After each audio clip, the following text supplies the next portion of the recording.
My name is Judy Rigasira Kanda. I'm the Managing Director of Knight Frank Uganda, and I oversee the operations of the organization. I have been looking after the office in Uganda for the last 21 years, since we started in the year 2000.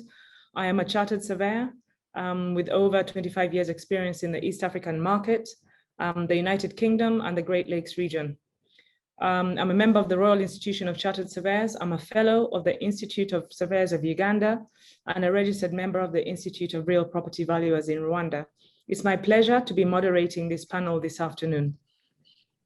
The other panelist that will be here today is Ms. Susan Turner.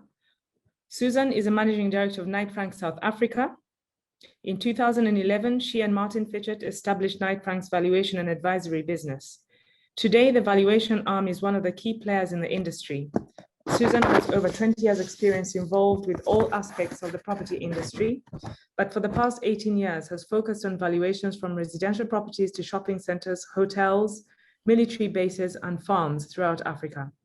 She specializes in the field of agriculture and has traveled to 11 countries to advise clients on agricultural investments and value over the past 24 months. You're very welcome, Susan, and thank you for being with us. Our next panelist is Mr. Baba Tope Fashinloro.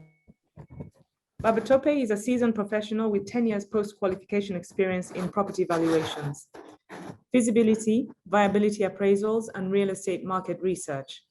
He successfully executed several valuation projects within Nigeria and West Africa for a myriad of high-profile clients such as EcoBank, Transnational Incorporation, the US Consulate, UACN Property Development Company, AXA Mansard, Pomasidor, Shell Petroleum Development Company, to name but a few.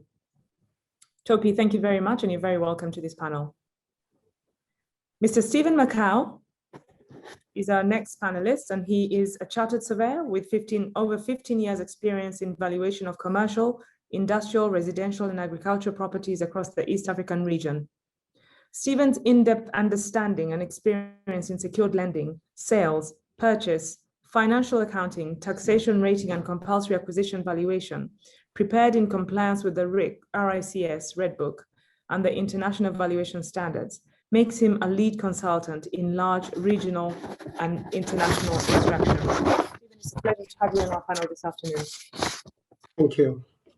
And last but not least, Mr. Michael Lowes is a director at Knight Frank EMC and has over 20 years of experience and has completed many major projects throughout the Middle East and Africa, having been based in the region. In addition, he has extensive portfolio valuation experience in valuation feasibility studies and project reviews, financial modeling, market research, acquisitions and disposals, and property management portfolio review and analysis across the Americas, Asia, and Asia Pacific. Michael, thank you very much for being with us this afternoon. You're very welcome. Thank you. So setting the tone for our discussion this afternoon, ladies and gentlemen, and our panelists. Knight Frank in Africa started its journey in Nigeria in 1965, steadily growing and opening up offices in Zimbabwe, Malawi, Zambia, Kenya, Tanzania, Botswana, South Africa, and Uganda in the year 2000. We're able to service every country in Africa, either by proximity to a physical office or through our colleagues EMC Knight Frank, and Michael Lowes will talk a bit more about this later. We have 75 valuers in the region, majority of who are chartered surveyors and or locally registered with their respective professional bodies. And in our weekly instructions and interactions as valuers in our respective fora, it became evident that all our countries are facing a challenge of availability of reliable comparable evidence. And we felt this would make an informative subject of discussion at today's webinar. As we all know, the pandemic turbocharged and accelerated many occurrences which were already happening, but were now undeniably noticeable and could no longer be ignored as they were causing disruptions in one way or another. One of these existential challenges in the valuation arena is the lack of adequate transactions from which we can draw reliable comparable evidence for use in our valuation analyses. Property asset valuations are central to the process of performance measurement, but the lack of accurate and reliable valuation data in most African markets is challenging. and also challenging the ability of valuations to fulfill this role reliably. It became evident after lockdown particularly, and during the pandemic, that the returns delivered by property are likely to be heavily influenced by appraisals rather than marginal trading prices. It is also evident that as a result of the lack of continuously traded, deep and securitized markets, commercial property valuations perform a vital function in the property market by acting as a surrogate for transaction prices. So this afternoon, we want to have a discussion on how valuations influence performance and indeed other challenges valuers are facing doing valuations in an era of huge market disruptions, mainly as a result of the pandemic. We look forward to engaging you, and we hope to have an interactive session once we're done with the submissions of the panelists. Michael, just turning to you. Given the effectiveness and extensiveness of markets that you cover, which is literally all of Africa, is this a challenge that you've experienced? And if so, how are you navigating around it? Yeah, thank you, Judy. I think, having valued properties pretty much all around the world, I think the first thing I would say is that generally valuing in Africa, even pre the pandemic, is something that's quite complex. Compared to other more developed markets, there are certain issues. I think, as you touched upon, the opaque nature of the markets in terms of the availability of information. You also have the sort of political and economic stability issues where, markets and therefore values can change over relatively short periods of time. So I think, as a result of that, the valuation in Africa anyway requires not just an understanding of the valuation process and the technical side of matters, but also a good understanding of the local and the regional markets. In terms of the how the pandemic has influenced things, I think it's obviously been extremely challenging for valuers, not just in Africa but worldwide. Clearly some asset classes, particularly retail, hospitality, have been particularly affected, but perhaps at the same time other asset classes, perhaps logistics, have been less affected. So it isn't really possible to put a broad brush approach and say how it's impacted properly, because it is very different in different locations and different property asset types. So it's quite complex, the impact which that's had. I think in terms of the complexity of delivering the valuations in this current time period, I think one of the important things perhaps to remember is that the aim of a valuation report has stayed exactly the same, and that is to give an opinion of the price which the asset would likely transact for at the date of the valuation. So I think whilst such reports will never take the place of actual transactional data, they continue to provide useful analysis for a variety of purposes, whether it's lending or accounting purposes.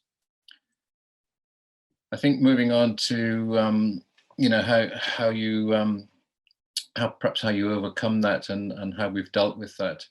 I think certainly the pandemic has made it harder to come up with robust valuations, but I think the duty of the valuer is still to provide the best possible valuation which the client can have the maximum possible confidence in.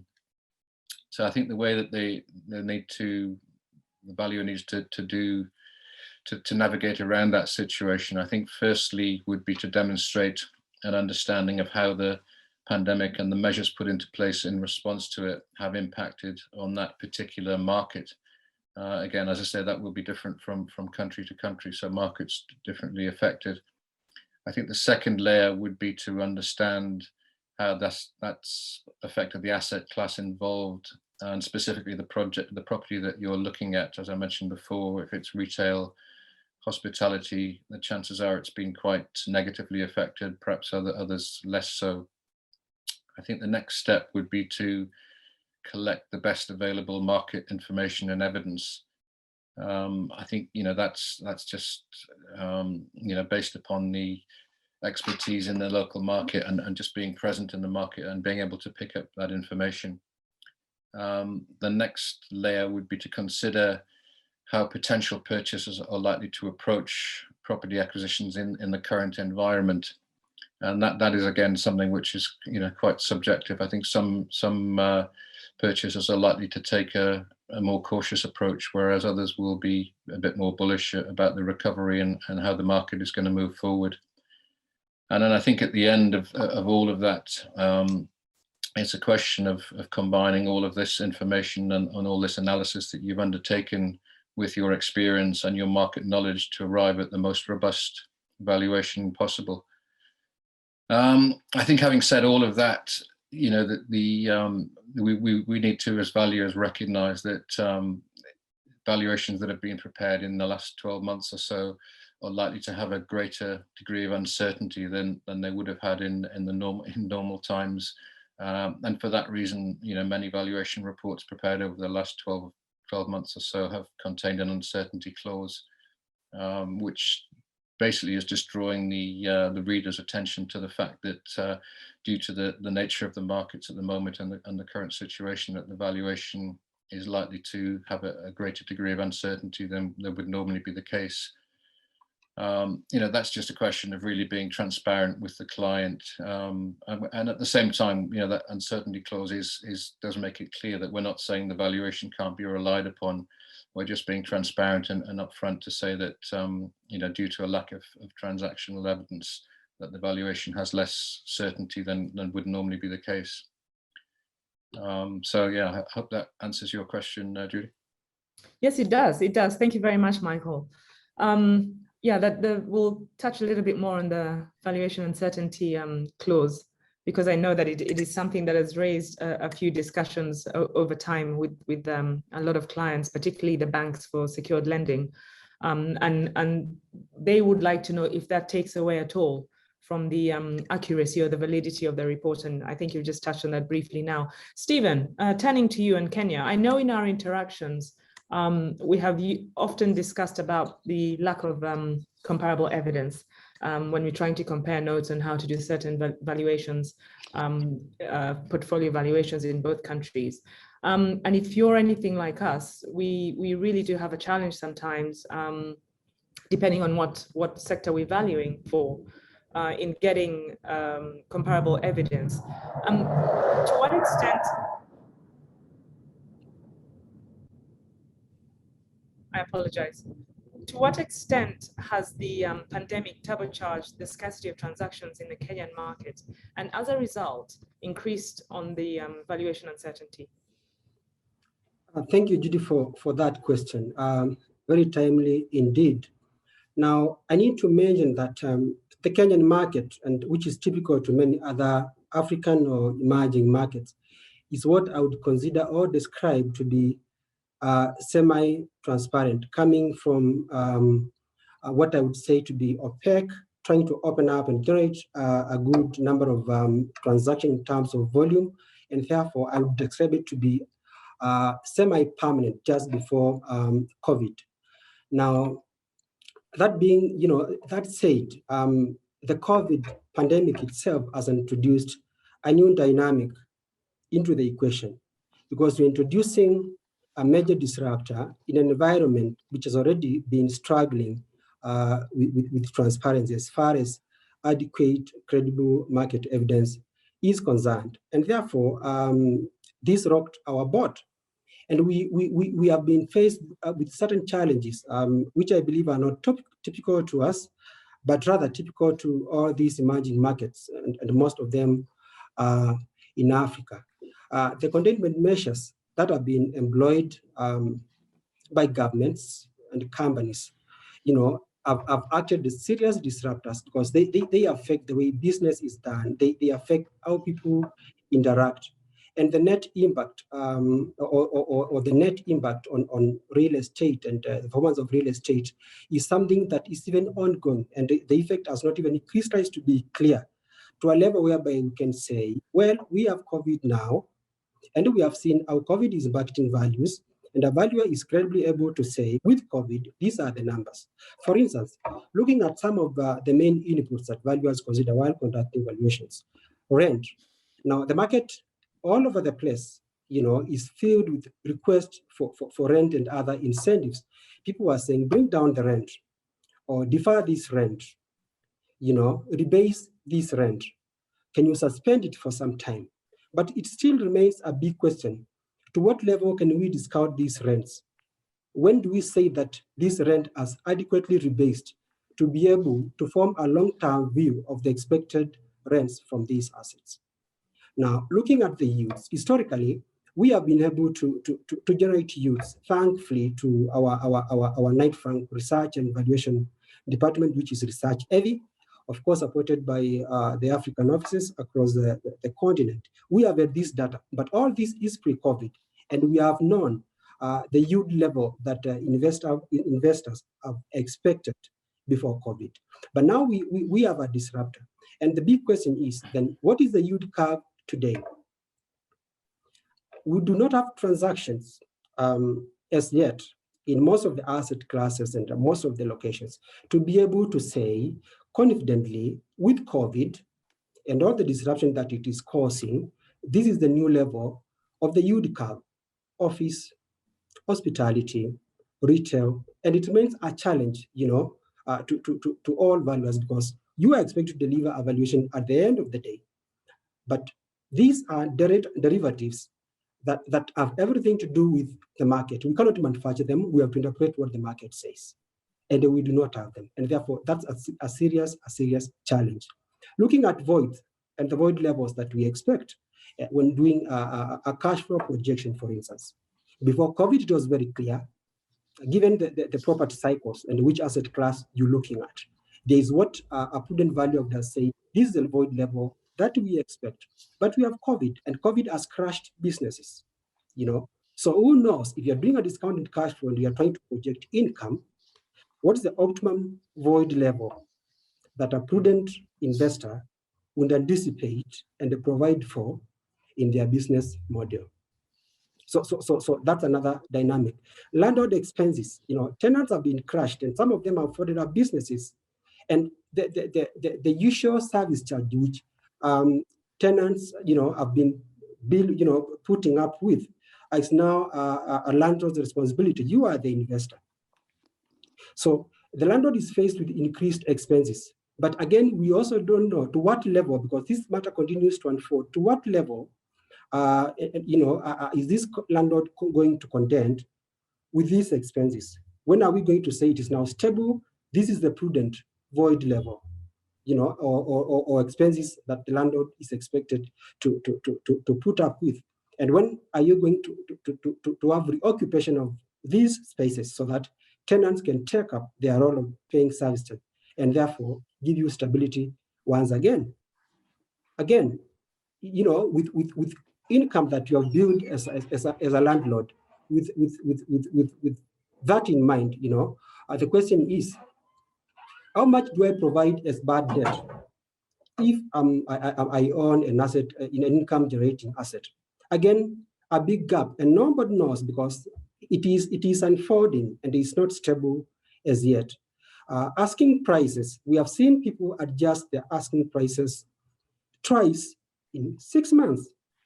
And again, you sort of tend to point to something that's not stable, and therefore making the valuer get faced with a very, very serious predicament right there.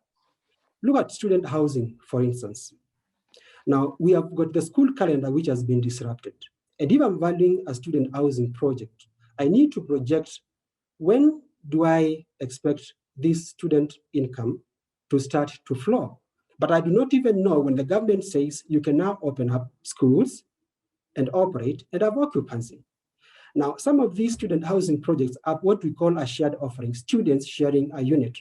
Now, because of the social distancing requirement, it's very unlikely that offering will remain relevant. Perhaps there's a cost that will be incurred to do away with the shared offering and keep it a single occupier. And what does that do to the income stream of this asset? Now, the restrictions on travel and fiscal meeting continues to crush hotels. We do not know when we are able to meet travel again. So if I'm valuing a hotel, when do I say, this is the occupancy level, these are the room rates that I'm likely to generate, from even meetings, and we are not even sure whether we are going to have the conventional meetings as we used to have them before going forward. Now, at some point, we had government registries closed in our market, for instance. And government registries are points where we generate data from as far as sales and other transactions are concerned. So that was one source of market evidence that was interfered with. And because the registry is closed, again, you are not able to obtain that information. In addition to the valuation figures that we provide, valuers carry out DD, and this DD inform value. So when the registry is closed and you have no way of accessing or getting the information that you require, then as a valuer, you are left with a very difficult predicament as far as the DD and market evidence generation is concerned. Lastly, a unique challenge with residential property inspections. At some point, you have an instruction to inspect a residential unit. But because of the social distancing requirements, a tenant will tell you, or an occupier will tell you, you cannot come in, you can only inspect this property externally, or rely on building plans. And the question again begs, have I done enough investigation inquiries to be in a position to provide a credible valuation? All these are things that the COVID pandemic has introduced, and greatly impacting the certainty that we have, quote unquote, that we have operated with traditionally. I believe I have shed some light as far as the Kenyan market is concerned. Thank you very much, Stephen. That's really interesting. And perhaps a little later, what I'd like to hear from you and is to find out from you is to what extent can you rely on comparable evidence from restricted sales? Because that seems to be the nature of sales that are happening right now. So it'll be interesting to have that chat a little later on as we move on to the next questions. Susan, our own Knight Frank research on the agriculture sector tells us that there's been an increasing interest in agricultural investment in Africa. And currently the agribusiness sector is worth, say, in excess of 300 billion and expected to grow to $1 trillion in 2030.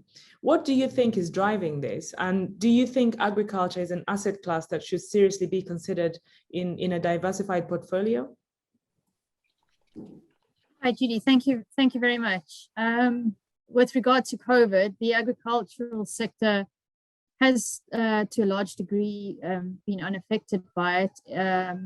Demand has continued for food produce and so on. However, logistics have become more difficult with borders being closed. But as a sector, the agricultural sector did escape relatively lightly. I believe that agriculture will increasingly be considered as an asset class within a diversified portfolio. And we have been seeing increasing interest in agricultural investments in Africa over the last 10 years. And this seems to have largely been driven by commodity prices, economic growth within the emerging economies in Africa, global food requirements, and investor strategies and requirements. We expect that global demand for agricultural commodities, basically food, would continue to expand until around 2050, which would track global population growth, which is expected to level off around about that time. But in the same vein, there's been a slowdown on the supply side due to climatic change, water shortages, land degradation in traditional areas of where agriculture has been well established for years. So with there being a fixed supply of high quality agricultural land available globally, to meet the increasing food demand, we expect that it will continue to be attractive to fund managers. And it's estimated that, depending on who you talk to, but Africa has at least 110 million hectares of greenfield land suited for commercial agricultural expansion available.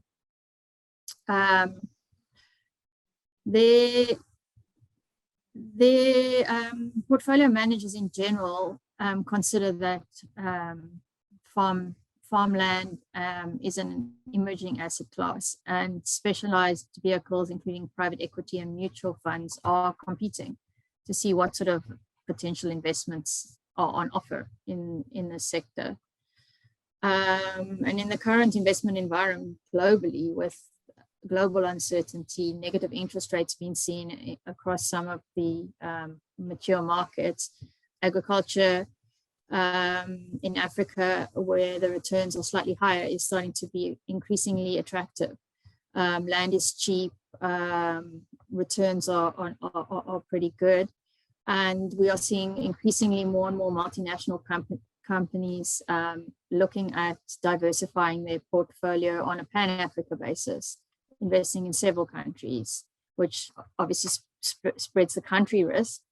In terms of foreign direct investment into Africa, we've seen large-scale investment over the last 10 years, with in excess of $110 billion being invested in the sector to date. And this figure just continues to increase on an annual basis.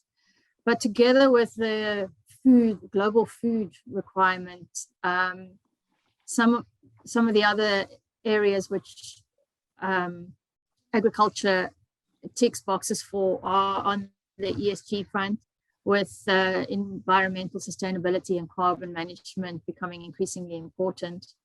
And investment is being made into agriculture in efforts to manage companies' carbon footprints as offsets, corporate requirements, customer demand, and companies trying to attract investments. They claiming carbon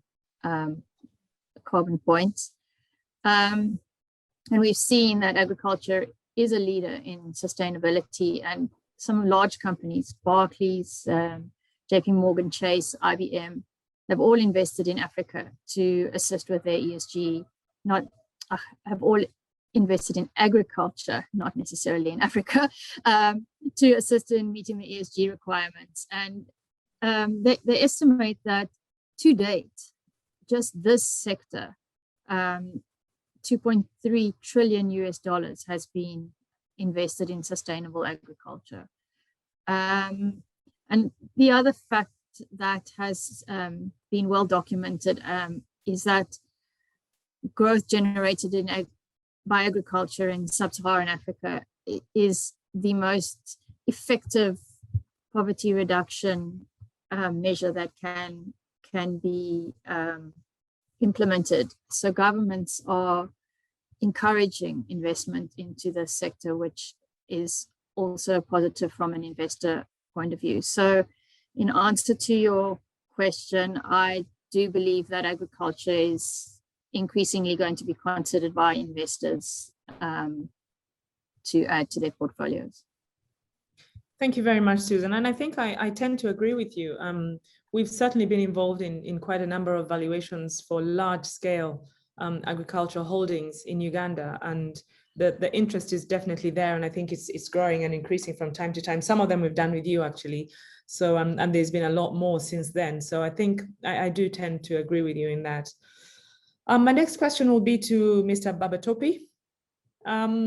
By the virtue of the size and scale of Nigeria as a country in general, and a property market specifically, when you compare it to other African markets at least, one would imagine that you have a lot more transactions taking place, and therefore a bigger pool from which you can draw comparable evidence. Is this a valid statement to make, or is it not the case with you? Okay, a great question, and I'll put it this way. And the Nigerian market is actually a dynamic market, and just like the way we have it in most parts of Africa also. We have the volumes, and you are correct to say that Nigerian's economy is, Nigerian's market is big, the size is there. We have equally the size with respect to property transactions also. But the question here is not so much of the size, it is with respect to how much of this information is readily available. So the problem here is not so much of our market being, whether the size is not there. The size is there, it's a big market, and we have the figures to our advantage. A recent report that was talking about the size of real estate investments in Nigeria by the CBO puts Nigerians' size of their real estate at over $50 billion, right? And this tells us something, that the asset is there, But the question is, how much of those information do we have out there for valuers to take advantage of in their valuations? So what comes here now is the manner to which this information is being enhanced to use for valuation purposes. The problem with actually accessing this information is that of the maturity of the market. So when we talk about market's maturity here, is that the information we require for our valuation is not organized. The organization of it is not in the central database, as you want to think it exists in other parts of the world. So that becomes a challenge for valuers or users of such information to get it. So, but with respect to saying whether the transaction, the volume, we have them readily available there. What over the years I've come to realize by my experience is that the valuer needs to put up that understanding of the market. It's going to be very difficult for you to want to relate with the markets with the understanding of what happens in more developed markets, simply because the market operates differently from other parts of the world. And what is key here is that the valuer should ensure at all times that is able to get his information as much as possible complete in an accurate manner, and a timely information also, which is very key. I would say that in Knight Frank, we've been in the business for over 5 decades, right, and close to six decades now, and that has always been our strength, because we have a proper touch of the market in terms of at all times and all aspects. So when it comes to talking about the transaction, yes, they are there. It's not so. The market is not a blank one. The transactions happen in their own local markets. So we have markets across different parts of the country with different attributes. Also, that's something that we should equally realize here. When it comes to getting this information, it has to do with you getting to talk to the locals within such markets. Get the information, find out transactions that have recently taken place in such markets. But many organizations and individuals have lately tried to, to ensure that there are as much of information they can store over time to have an historic understanding of the markets is actually very key. And that is something we equally do here to keep tracks of our experience within the market over time and keep a trend of it. So I would say that the market has the the data that you're looking at, but it takes a lot from a valuer to to access this information and get them to use. The market does not rely on how technically you are sound alone. It requires how much of the market you know, and how you can get those information that you require for valuation.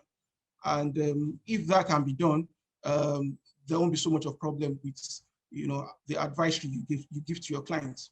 Thank you very much, Topi, for that detailed response, which ties in quite closely to the next question that I want to throw to Michael. I came across a term the other day called valuation anchoring, and basically it refers to a general psychological tendency by which valuers are influenced by an initial value and adjust that value to account for changes. Given the shortage of comparable market evidence, would you say that valuations are relying more on anchoring now? For example, are our valuations being used, or are valuations being used from previous valuations, plus or minus a perception of change? Can these be perceived changes, which are not based on reliable transaction evidence, be considered to be accurate? Or will they tend towards the conservative side? I don't know if I've made the question clear. So yeah, what we're doing, sure. Yeah, okay. Sure, that's understood, Judy, yeah. Okay. I think valuers would always say that they were realistic. Perhaps the clients might view that that valuers are conservative. I think it's quite unusual for a valuer to send out a draft report and have the client come back and say that they felt the figure was too high. So I think probably valuers are viewed as being slightly conservative. I think in terms of perceived anchoring of valuations, I think it'd be reasonable to say that valuers, particularly at the height of the pandemic, were likely to take a starting viewpoint that values in most cases would be lower than they were at pre-pandemic levels. I think if valuers were sending out reports during the pandemic at values which were the same as before or even higher than before, I think that would obviously raise a few eyebrows. So I think there was a general starting point. I say in most cases, because obviously, as we touched on earlier, that different asset types have been affected by different factors and to different extents. I think when you hint at the anchoring as a sort of replacement for the non-availability of evidence, I think it's certainly true that there has been obviously a limited number of transactions, and in some markets and some asset types that continues to be the case. So that there is potentially still a lack of evidence, relevant evidence to base that on. I think whilst you have the assumption that obviously a good transaction, a new transaction, a clear transaction where you have the data would be the best guide as to how purchasers are responding to the market conditions. I think it's important to perhaps note that for a lot of commercial properties, that the value is really driven by the yield and the income level. So I think the income level is certainly, whilst the yield is something that's difficult in the absence of transactions, the income level is something that we are able to understand and have some information on. I think, and Stephen touched upon that earlier on. We've done valuations for properties which we're valuing on a regular basis, on a 6 monthly or annual basis. And what we have been able to see from the data provided by the client and in terms of the tenancy schedules and the income expenditure, we can see how the rental and the income side of things has changed. So that information is available. During the pandemic, I think the income has been affected by reduced occupancy.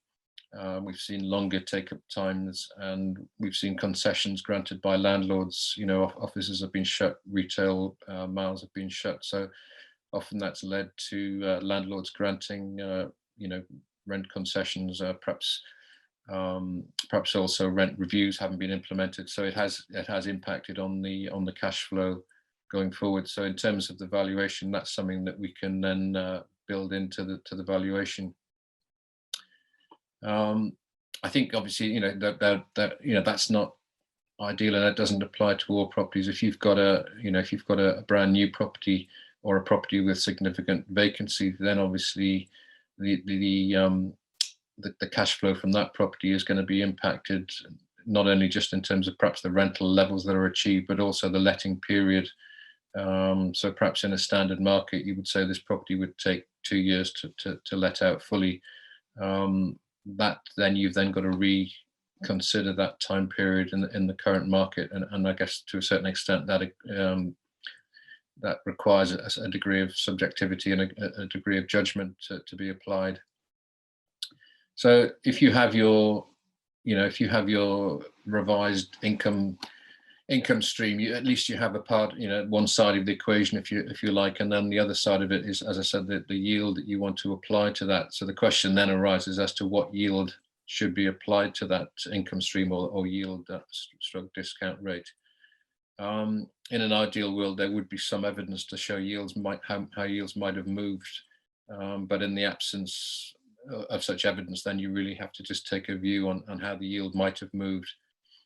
I think one argument, given that the yield partly reflects the risk, it could be argued that the increased uncertainty about the future performance should lead to a higher yield being applied to that rent.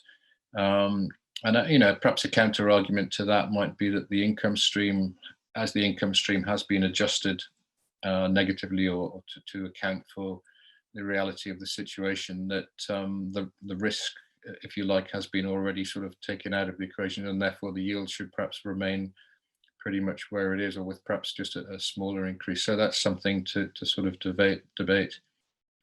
I think at the end of the day, the approach has got to be different for each property, and you've got to take into account a lot of factors such as the property type, the tenant profile, local restrictions and measures in the market or in the location where the property is. And ultimately, that's got to be a decision for the valuer based upon his experience. And it, as I said before, it does involve a degree of subjectivity. And again, that leads into perhaps what we were talking earlier on about the implementation of an uncertainty clause, because in the absence of that hard evidence, that the value is inevitably going to be perhaps less certain.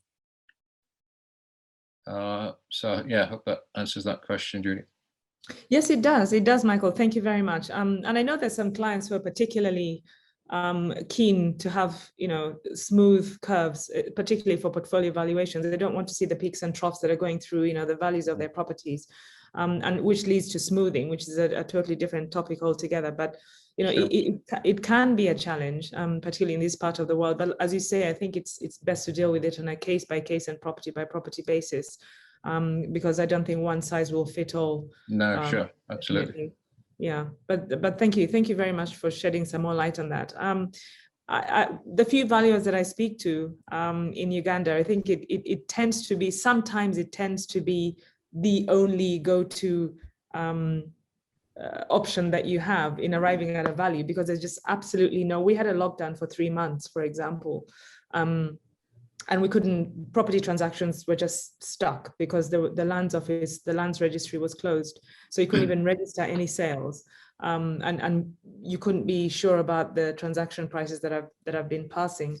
So it became very difficult to have reliable evidence, and these valuations were required. So your nearest comparable that you had, or your basis, was to anchor it on the previous value.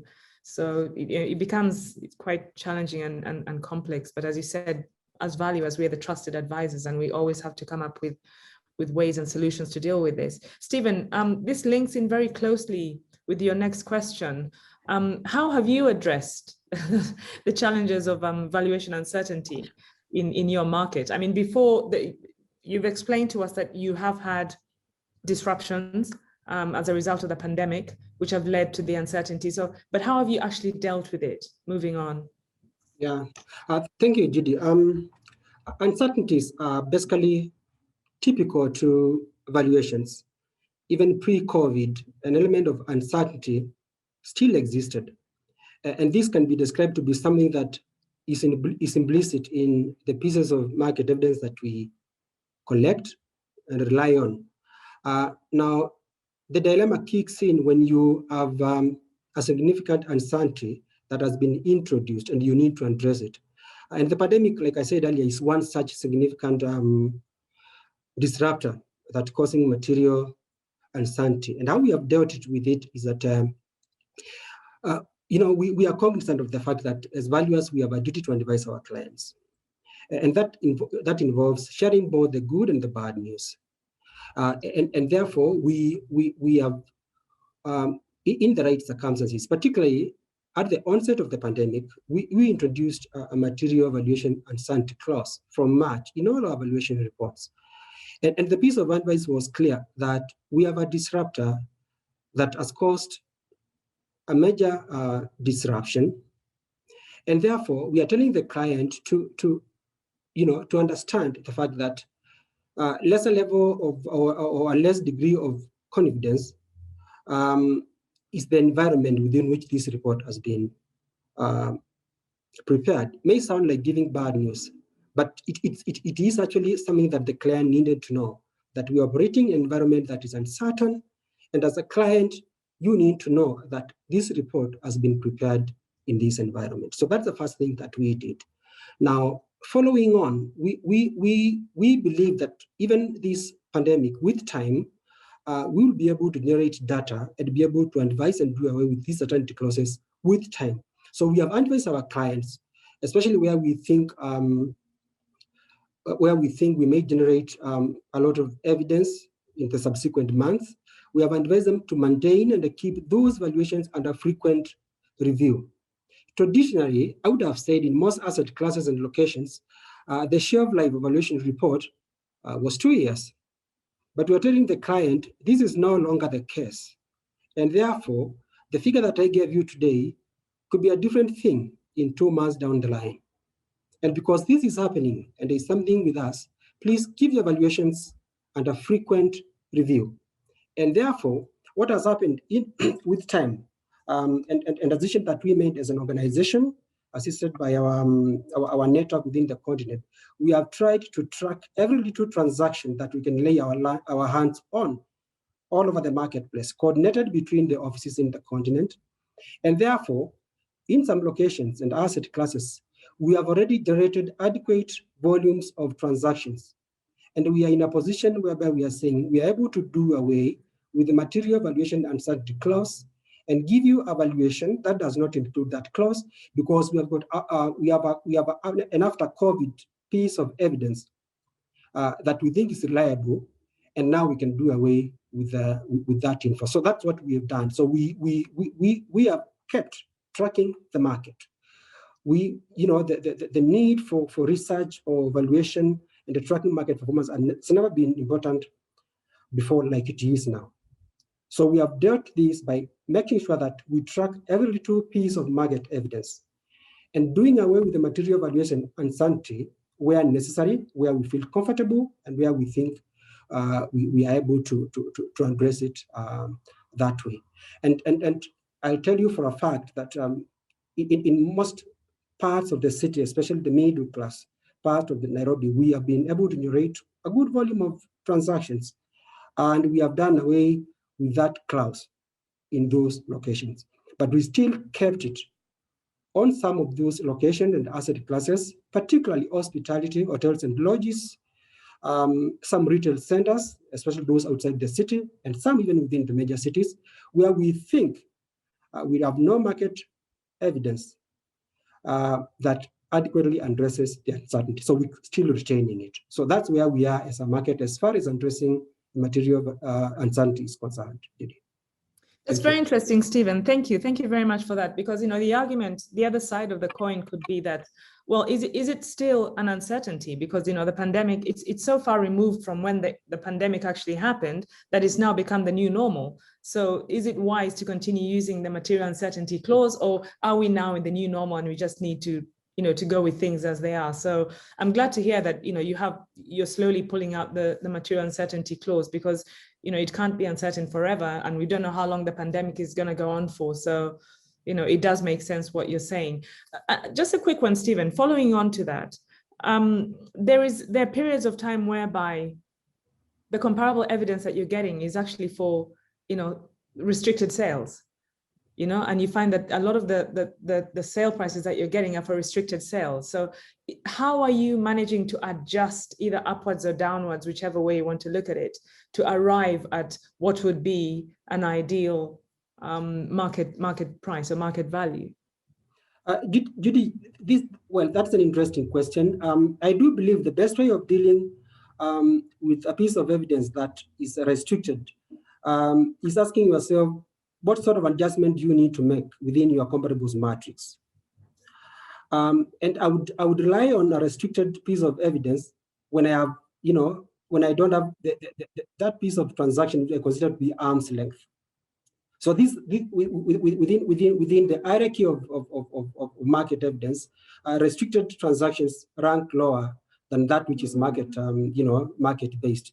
So if I lack market-based or an arm's length transaction, to rely on as what involves my numbers, then I could rely on restricted piece of evidence. But I need to ask myself, how does this compare with the market? And from experience, I can adjust the number upwards or downwards. But that is an element of experience to that art, because it's an art at that point.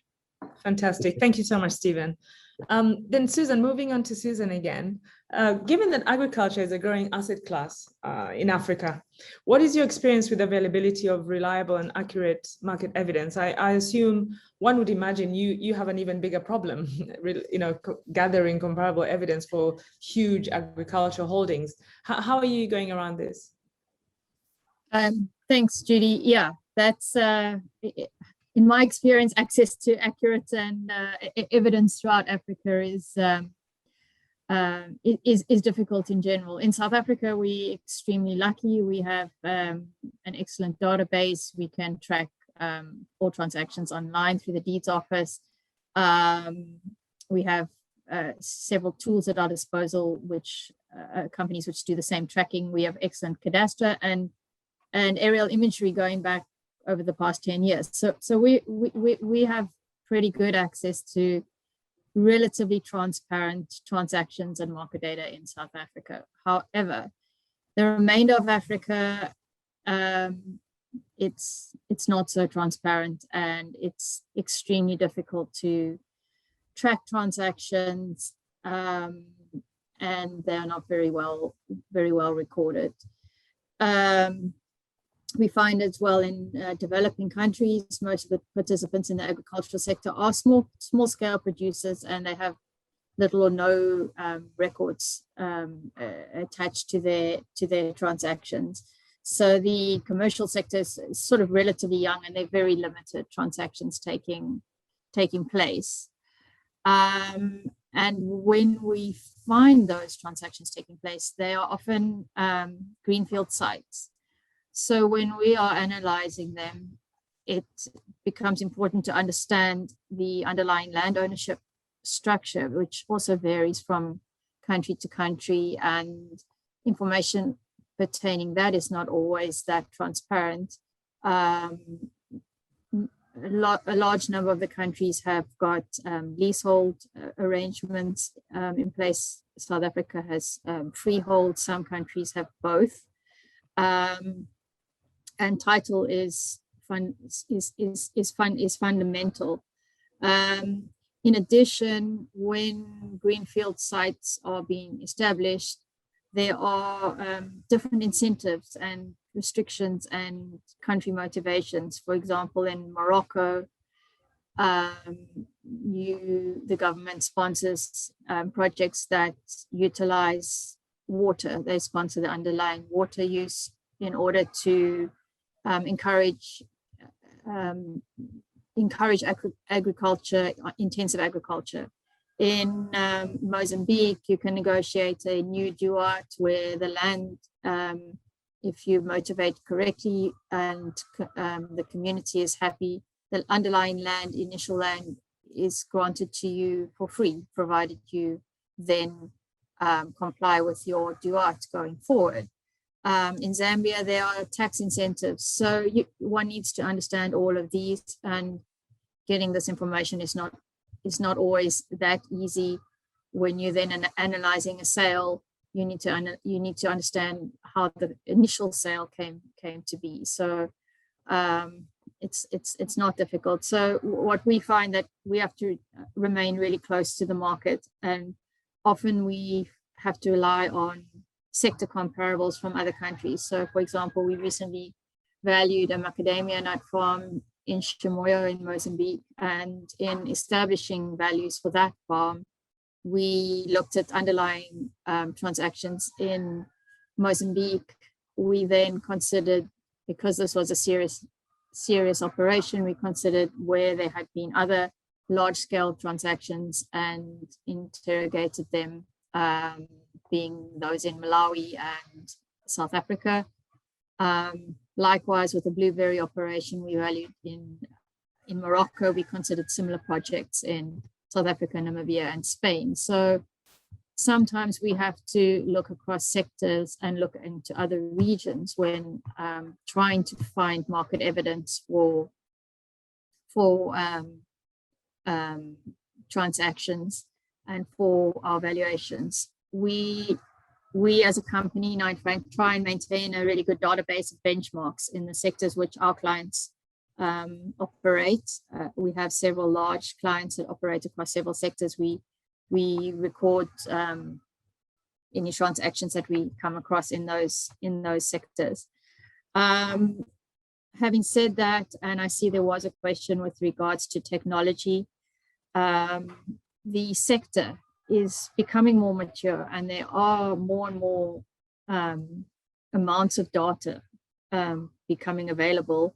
And I think into the future, as larger transactions occur, and the market becomes a little bit more transparent, we will have better access to market evidence. But currently, it's difficult. We don't find it very easy. Thank you very much, Sue. You preempted my next question, which was going to be, can you get comparables across regions or across different markets? And the answer to that is yes. So that's at least a go-to solution right there. Topi, how are you responding to the challenges of unreliable evidence in Nigeria in supporting do you have a database? Do you have a national property database in Nigeria? Okay, thank you again for that question. We don't have one, right? So what individual valuers and firms have, tried to do over the years is to ensure that we try to have, firm by firm, try to gather their information over time. For us in Knight Frank, we have different service lines. So we're in the sales side where, we represent landlords and represent tenants also. So this opportunity has over the years given us the opportunity to understand the market on all sides. So when it comes to what the market is saying with respect to transactions, right? We are the market, covering that. And that has been helpful. And I guess this is the experience of most of my colleagues here in the country also. And interestingly, we are very one good family in the country when it comes to, we are aware of our challenges as a nation. So trying to share information to the best extent that we respect our clients' confidentiality and data protection is key. But you can't be a colleague and we reach out to each other. So, oh, that property just at the corner of the road over there, what information do you have on it? Or you manage it. So that has been the usual way. So that goes back to my earlier point that I made to say that we may not have a market that looks like the developed market, but we have a way of doing our own things, and that has turned very successful to us. We have a lot of FDIs, local investments that are striving, that are doing well in the country. These investments wouldn't have come upstream if they can't read the markets. So what comes up here is that you do more than you will have normally done in a market that is more organized. So valuers do more to understand the market. You can't pick a fish in the desert. So what that simply means is that you try to pick the right place in the market to get your information that best relates, to your discussion, so that you can have a proper story with your valuation analysis. Essentially, that's it.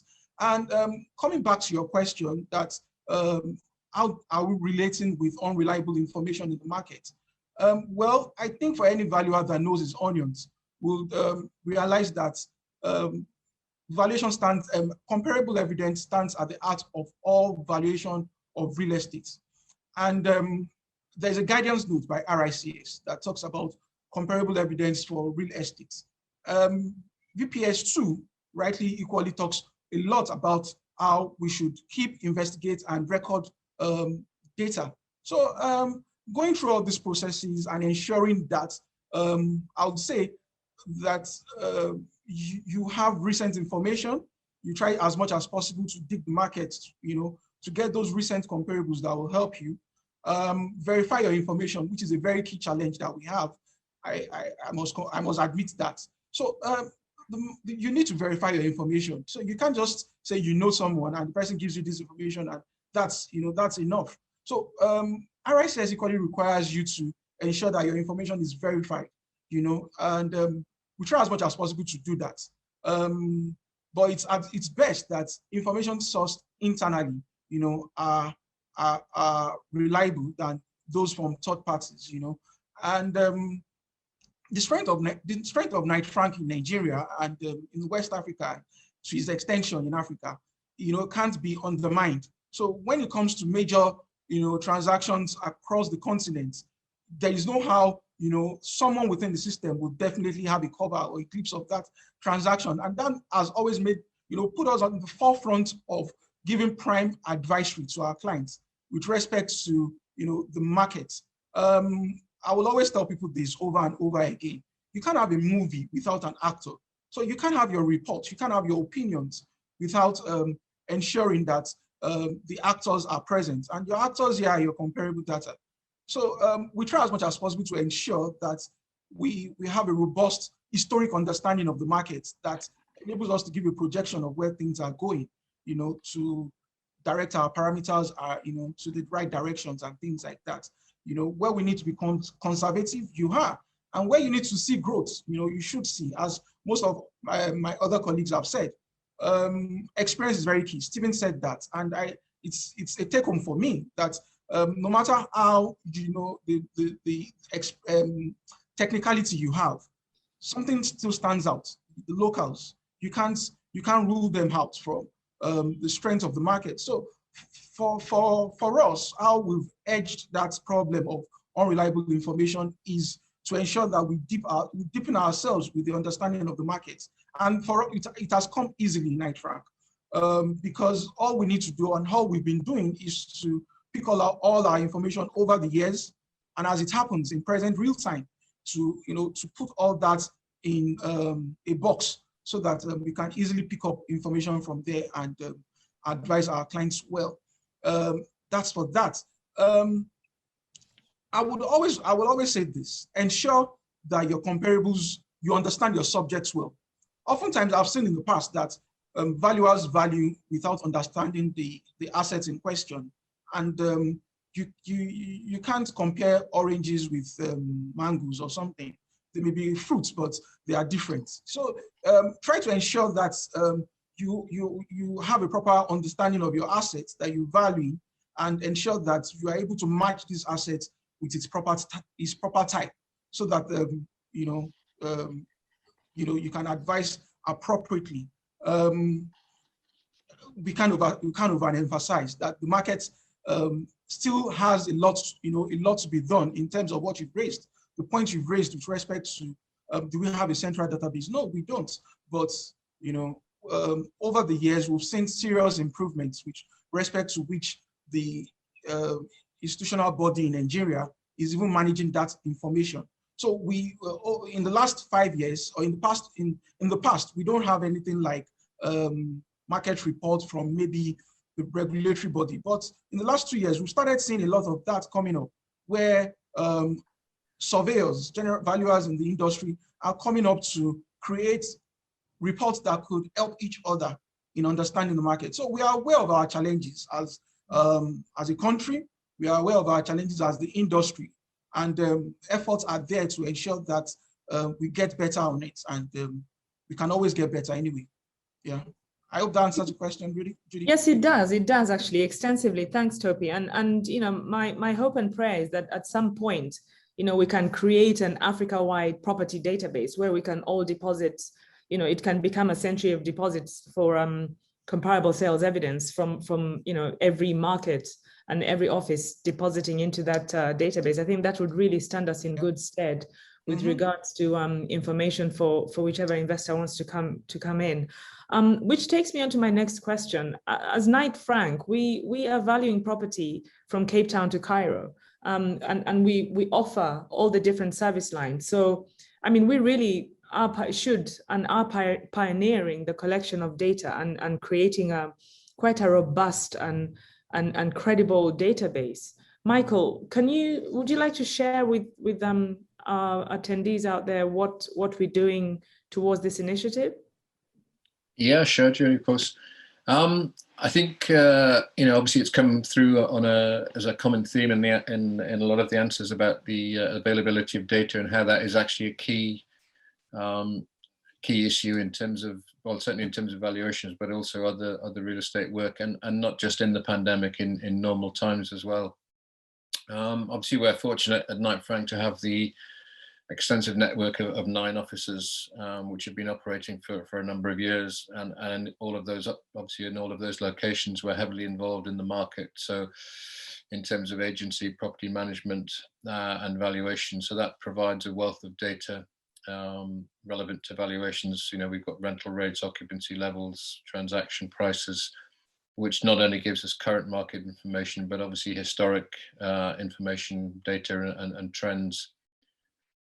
Complementing that, at Knight Frank EMC, we've been providing coverage in the vast majority of the other African countries on a regular basis. with repeated country visits, we've been completing assignments for major clients for some considerable time. So again, that allows us to sort of fill in the gaps for all of the other countries to better understand those markets and build up information on the conditions, and also, again, the historic trends. We're not just talking about current figures, but also other trends. I think also one thing that does help a little bit in terms of dealing with the current pandemic is that because we've got all this historic data, we have information and we have an indication of how the markets have reacted to previous previous periods of uncertainty, whether it was from political instability or the 2008 sort of financial crash. We can look at how the markets have behaved during those times, and perhaps that gives us a bit of a guide as to how it might be a bit helpful in terms of trying to analyze the current situation that we're in and have been in for the last 12 months or so. So I think the combination of the Knight Frank office data and experience and the information we have from the other markets gives us a huge sort of combined database. And I think it obviously enables us to provide the country reports that we provide on a regular basis, and also the main one obviously being the Africa report, which is pretty much unique in terms of being the foremost detailed property report for the region. So that sort of consolidates the information that we have. But obviously we've got we have the ability to do detailed research for clients who want more detailed and more to drill down into specifics. But I think that's a fantastic sort of document in terms of giving an overview and obviously of the markets and what's happening. I think obviously, I think another thing that's just been touched upon is the fact that sometimes you can look at property markets on a regional basis, because if we take an example of prime commercial properties, that there's a limited number of these type of sort of class A properties, if you like, in Africa, and obviously the number of transactions that takes place for those properties is again quite limited on an annual basis. So I think if you're valuing a shopping mall, let's say in Accra, and there hasn't really been a major sort of shopping mall transaction in recent times, and I think it is entirely relevant to sort of be looking at what other prime shopping centres may have sold for in other African countries. So that's where we can sort of have a bit of cross-referencing and look at data from other markets, so we're able to sort of pool all that information together. So essentially what we're doing at the moment is just sort of tracking all of these transactions of all of these significant properties. So we have just monitoring them, analysing them, and having them in a database which is available to all of our valuers, across the region. So if somebody is valuing something, in Uganda, they have access to other market information which may be relevant, or which they can then put into context of the property that they're looking at. So it's just all about having, the more information you've got, I think the better positioned you are to make an informed decision and to make an informed analysis. So it's just about maximizing the information that we have as a team and making sure that is properly collated and analysed and distributed to everyone within the teams. Great, thank you very much for that. I guess my next question would be to Stephen. When you talked about experience, and Babatopia has talked about experience as well, and the role that it plays in carrying out valuations and navigating around the challenges that valuers face in valuing in the markets that we're valuing in.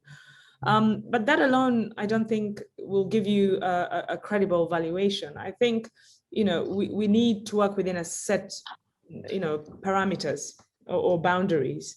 And I think Kenya has got local standards, if I'm not mistaken. Now more than ever, I would imagine valuation standards have become even more relevant and really important as a guiding sort of a reference point within which to value in an already difficult market. Would you agree with that, Stephen? And can you just shed some more light on what role valuation standards are playing? Thank you, Judy. I must say you are spot on. like never before, we do have in our market, and I believe it is everywhere else, where globalization has, gone deep into these places. And the same client that is getting a valuation in the US, in the UK, in China, expect the same level of offering in Africa.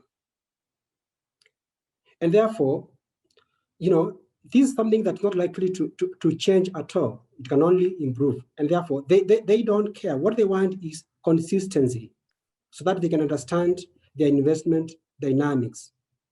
And therefore, the beauty with the standards is that they bring on board consistency and transparency. And the standards have made this very practical. Now, coming to Knight Frank Kenya, we have our valuers who are members of the RICS. Now, worthy mentioning that RICS operates a standards manual, which is the RICS Red Book. I think 5 years ago, the RICS Red Book has since adopted the International Valuation Standards. Now, the ISK, which is the Institute of Surveyors of Kenya, also subscribes to the International Valuation Standards. So the valuer who is, governed by the Institute of Surveyors of Kenya, and that who subscribe to the RICS Red Book, are literally subscribing to the same standard today. And that has helped a big deal to reconcile the approach to valuations. Whether the valuation is being done by a valuer sitting in London, New York, Nairobi, Kampala, or even Cape Town. So we have kept these standards, at the core of what we do. And of course, there are many other things that we are doing as an organization within the environment of our local legislation and the professional bodies. Our valuers, I said earlier, are members of the Institute of Surveyors of Kenya and are licensed and regulated by the government regulator in our market, which is a board which we call the Valuers Registration Board. And what this board does is that it registers valuers after a period of practice and professional qualification. You are registered, and therefore you recognize as a valuer to practice in this market. And every year you renew your license, and they monitor that. And they monitor what we do, and they have powers even to discipline rogue valuers. Now, we in addition to that, within the Knight Frank family, of course, we've done many other things to make sure that we operate at a very high level of service. We are audited every year by our senior brothers sitting at London. And basically, the idea is to make sure that there's consistency in what we do, and that we subscribe and measure up to the Knight Frank best valuation procedures. And this goes to a deep length to a great length in ensuring that we are consistent in what we do. Now, in addition to that, we have our in-house training. We have what we call the valuation councils, which we are holding every month, and trying to appraise each other across the continent as far as the new trends in valuation are concerned. And this has gone a great way in making sure that the level of offering that we give our clients across the continent and across the globe remain uniform and of very high service. Thank you, Judy. Thank you very much, Stephen. And just to confirm that, do you also have this? What do you rely on for valuations for compulsory land acquisition? Do you have your own local standards? Yeah. Yes, we have a number of statutes, again, that govern valuation where the government has a bearing on. And we have the Land Act, and it has a section that deals with how land for compulsory acquisition is dealt with. And we are properly guided as far as the statutes are concerned, and we subscribe to that. There are many other statutes that govern the valuation practice, and not only the compulsory acquisition aspect, but also valuation for rating. If I'm doing a valuation for land tax, I'm well guided on the basis of value and how I approach the valuation. Yeah, thank you. Excellent. Then my last question, I can see we have a lot of questions in the chat room, so I'm going to to very quickly ask Sue, we've carried out a few valuations for huge agricultural holdings, but it's a relatively new asset class for which we're valuing for, and that is now being accepted more widely by the financial institutions for secured lending. What, in your opinion, would make for a good collateral or a good security with regards to an agricultural holding for secured lending? Hi, thanks, Judy. I'm going to answer this in a slightly roundabout way. Caveating it before, agriculture is perceived to be a risky asset. We had a question from the panel from Ronald who highlighted that there's country and asset class risk. This is absolutely correct, but access to finance is also absolutely vital to grow the sector. So historically, there's been very little appetite from financial institutions to lend funds against what is perceived to be a risky asset. However, as the agriculture sector is really growing and projected growth estimates are really high, there has been an increase in lending from banks. And part of the risk and challenges that are faced by the financial institutions is that at very least the bank would like to see that the property is titled, and a large amount of land in Africa is not on title, which makes it very difficult to offer the actual land up as collateral. So we do see a large-scale agricultural investors looking to foreign investors and foreign financial institutions in order to fund their projects. And the risk that the banks perceive is production, which might be affected by rain, droughts, pests, and so on. There's also a lack of skill set within some of the farmers. They haven't had access to commercial farming. They've been small scale farming. So they see a lack of skill set, and then together with a lack of title. Together with this, the banks also see there as being risk in the lack of infrastructure, road infrastructure, inputs, knowledge, and then the access to reliable data, which we discussed earlier, where there isn't data for them to benchmark against. So on a commercial farming view, when banks and financial institutions funds are looking at lending, they look at the whole value chain. They look at the production, the processing, the marketing, all the logistical process. It's a business, and then they view the ability of the asset to finance the debt that is being asked for. So the whole process is analyzed. The operator is also taken into consideration. So when you ask me what are the most important collateral, I rank them as being secure title. That's priority, be it leasehold or on title, but a secure title of some description is of prime importance. And I follow that strongly with water. Without water,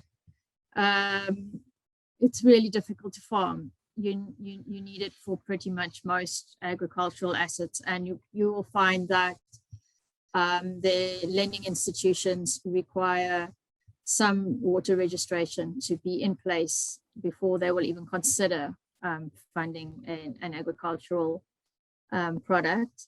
And then you'll find that there are certain types of agriculture which are more attractive to lending institutions than others. And these would be ones that typically have diversified sources of income, that are limited seasonality, and have got cash flow throughout the year.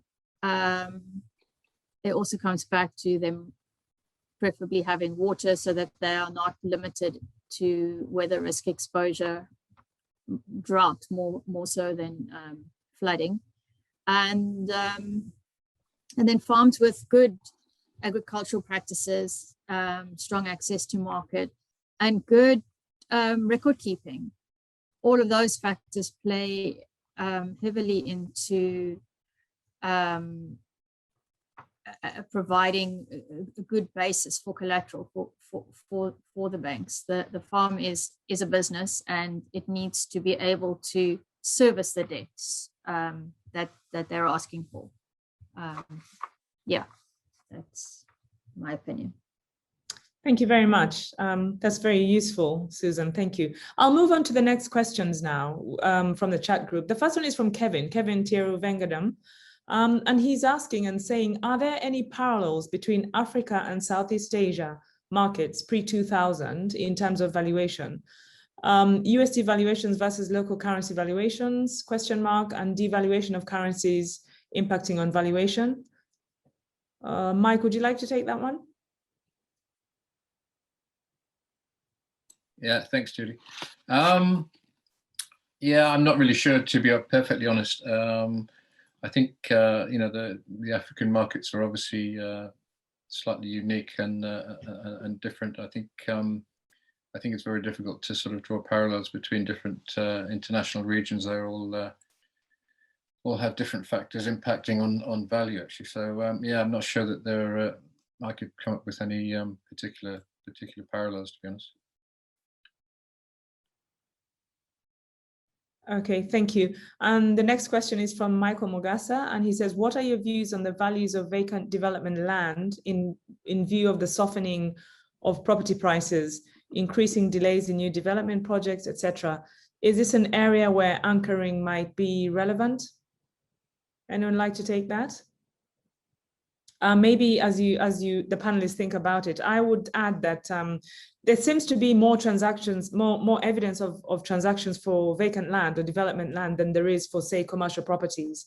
So I think that the lack of comparable evidence for redevelopment plots or brownfield sites and greenfield sites is less of a challenge in many instances than it is for, say, an office block, a shopping center, or even residential properties, actually.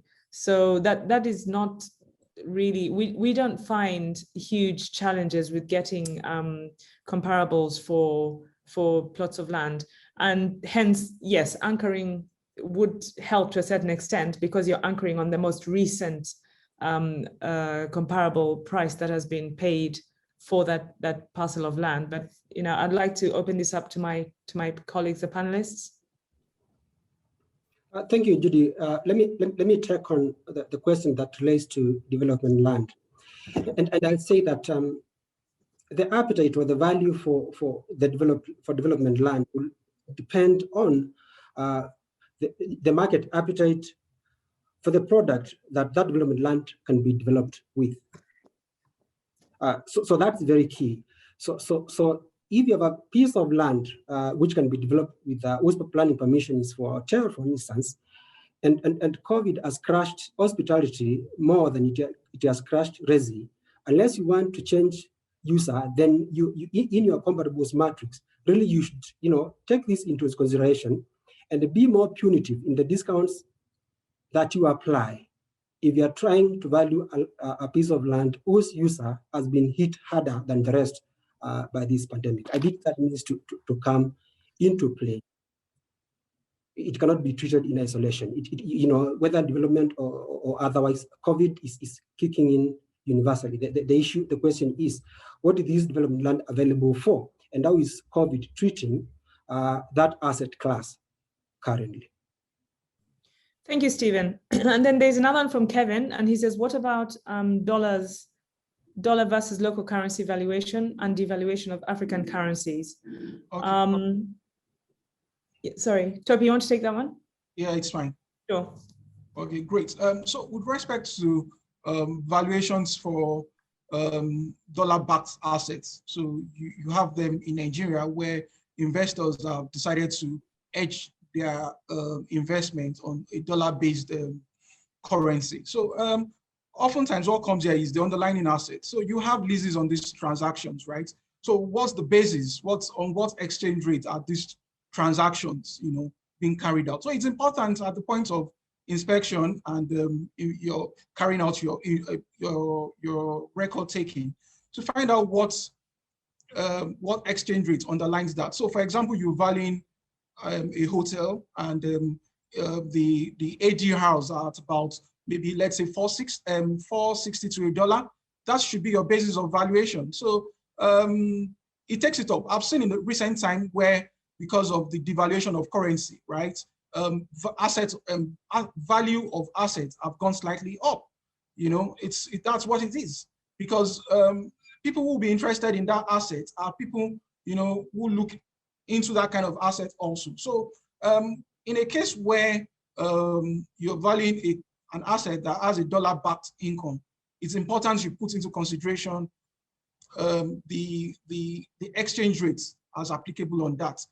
However, you know, because we have on our discount, what builds up your discount rates includes risk of currency exchange rate risk. So you may just want to put that, you know, slightly up to reflect that, okay, because of the unstable currency, you know, exchange rates, you know, a discount rate of maybe, let's say, 14.5% may have to go up slightly by a point or so. So yeah, so devaluation and local currency, basically that's how I think we should treat it.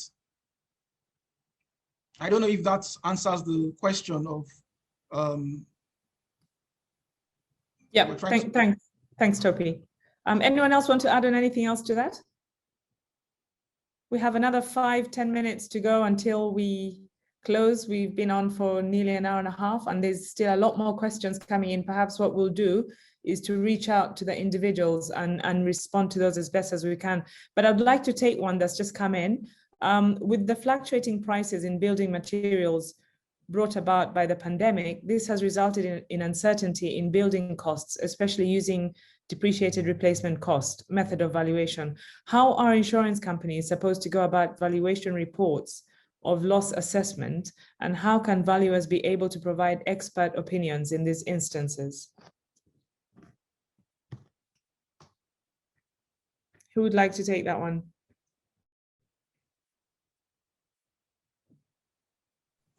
This is to do with just to get the question rightly, what's trying to talk about insurance valuation here and yes, how and inflationary in light trends. of yes, Inflationary trends. So again, you have to consider what the economy or what the market says at that time. So if there are inflationary trends that have taken up your costs, and that's the problem with cost and value, it's not always the same, right? But for insurance purposes, right, the basis will be to, you know, to indemnify in case of a loss on the basis of a replacement cost. So if inflationary trends are eating upwards, a valuer's best job at that case would be to reflect such upward trends. And as far as what's most important about our story is about our valuation is to ensure that we create a story around it. And I think that's actually very key. To ensure that whoever picks up your reports understands that. And this may not be related to this, but I would like to say it. Nobody knows understands an asset better than the person who lives with the assets. And the locals are the best, you know, stands in the best place to understand values or market trends and market situations. I've valued an asset before. I drive through that road regularly. I know when the asset was not refurbished, and I know when it has been refurbished. So who stands to understand that asset better? I think for me is the person who knows the different faces of the assets. This may not be the case in all situations, right? As we've seen pandemic relating to the market in different effects. You know, some sectors doing better and some not doing better. You know, you would agree with me that when it comes to assets that generate income on daily basis. So where we talk about hotels that you have your income on, you know, on daily basis, they were hardly hit by the pandemic because their revenues are daily based, right? And as things are improving recently, they are seeing growth in their revenues. And that is not the case for residential or commercial leases that have 1 year lease, 1 year rent anniversary terms. And some of them are signed into 2 to 3 years leases. So in situations like that, you already have a situation whereby the response of the pandemic does not kick in immediately. It takes a time to, to effect, because, and that's what we are already seeing in the market currently, where lease renewals are going through serious renegotiation of terms. And in some cases, tenants asking for concession and all those market incentives, taking a different look than what it used to be. So I totally would put my summation as this, that the valuer should reflect what the market is, and that's what principle tells us. The experience we are talking about is not an experience that is left hanging in the air.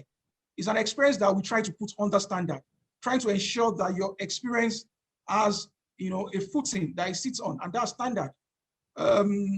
We may have the red book, we may have the green book.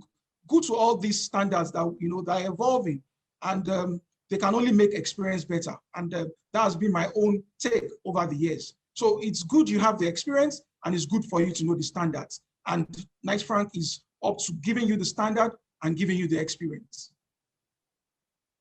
Thank you, Topi. Unfortunately, we really have run out of time. I wouldn't want to keep people longer than the hour and a half that we'd set aside for this, but I'm going to field one question to Michael before we close, and that's how can we leverage technology to capture data and make markets more transparent and liquid?